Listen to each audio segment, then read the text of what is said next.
Hi everybody, Richard here. So I am trying to teach my 6-year-old son the Apolitikion for Christmas. Let's see how he's doing.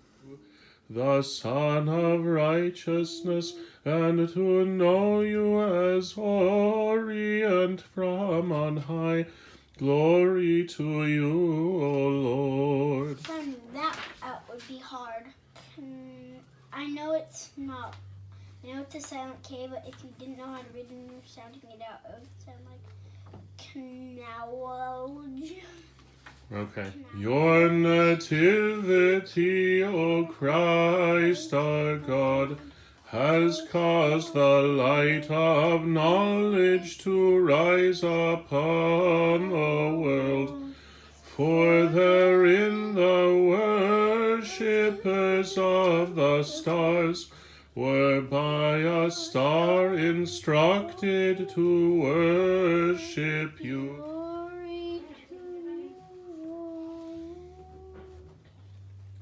Do you want to try to sing any of that by yourself? No. Now, he and his sister actually do pretty well with the Apolitikion for Dormition. In giving birth, you preserve your virginity. In falling asleep, O Mother of God, you did not abandon the world. Why? Well, because we go to a Dormition parish, so they hear it week in, week out. They hear it regularly. They don't hear the Nativity Apolitikion regularly. Now, we're going to be doing it with some frequency over the next couple of weeks, but that's not going to be the same as hearing it regularly over a sustained period of time. So, in terms of getting my kids to sing the Nativity Apolitikion, probably we needed to start a couple of weeks ago if we wanted to be serious about it. But we still got a few days. We'll see. But that said, there's no question that doing it multiple times over a longer period of time is better than trying to cram them all in the last 2 or 3 days beforehand. So now, if your parish is offering services with frequency, like we talked about in the last video, AGES can help you, the person in the congregation, with regularity. Let's take a look at how. Whatever your regular schedule is for church, AGES can help make it accessible. So I'm using the app that's on the iPhone here as a service book. So if you go just on Sundays, then AGES can give you all the texts for both Orthros and Divine Liturgy so that you can follow along. Now, if you do Sundays and feasts, great. We've got, just coming up in the next couple of days, we've got everything for Christmas Eve, Royal Hours of Christmas, Christmas morning, and then coming up, St. Basil's, Theophany, and so on. Now, if you want to start to do more, if you want to go to Saturday Vespers, if you want to increase how consistently you go to services, then AGES can help you with Vespers, with Saturday Vespers. Now, the key to stepping up your consistency is to do it in manageable bites. So, like I was saying earlier, we can't just run through the Christmas Apolitikion 100 times the 2 days before Christmas with my kids and have it expect to stick. No, better to do it once or twice a day, starting 3 months ago, than to try to do all of it just in a very short period of time. And the same thing goes with service attendance.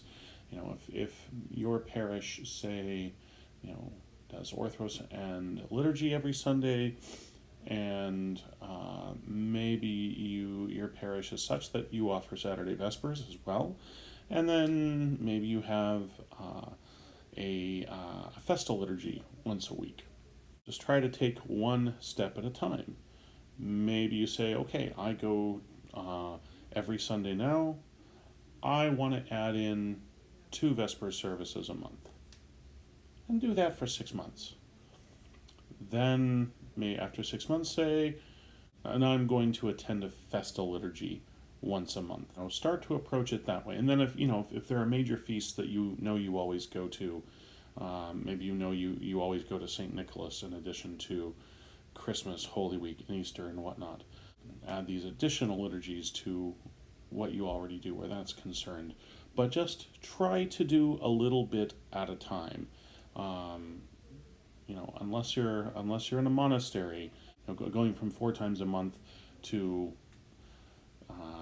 20 times a month, let's say, that's going to be hard for you to sustain. You might very well do it for a month, but then you run into the danger of burnout settling in.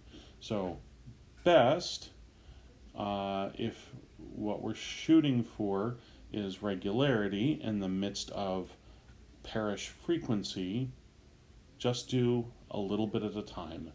Add one thing every few months that you can do, and then get used to that, and then try to do more. Remember, what we're talking about here is the question of what a healthy liturgical life looks like. And what we've talked about so far is priority. Make it a priority. Availability. The parish needs to make it available. Frequency. In making it available, the parish also needs to offer it frequently. And now we're talking about regularity as a characteristic of a healthy liturgical life. Being able to attend regularly and more regularly because your parish offers it frequently, and they offer it frequently because it is a priority for the parish to make it available. And then in all of this, AGES is able to help make it accessible. All right, thanks very much for watching tonight. We only have... All right, thank you very much for watching tonight. All right, thank you very much for watching tonight. We are almost to the end of the Nativity Fast. We just have three of these videos left. We'll finish up on Christmas Day, but I appreciate you sticking with me this long. Please make sure you subscribe to our YouTube channel, follow us on Facebook, follow us on Twitter, and please consider making a gift in support of AGES Liturgical Ministry, particularly now that we're just about to year end. Your support will help us out an awful lot. And you can make a gift very easily, either via the PayPal links on the page for this video or via the Facebook donate buttons. All right, I'll see everybody tomorrow. Good night. Bye.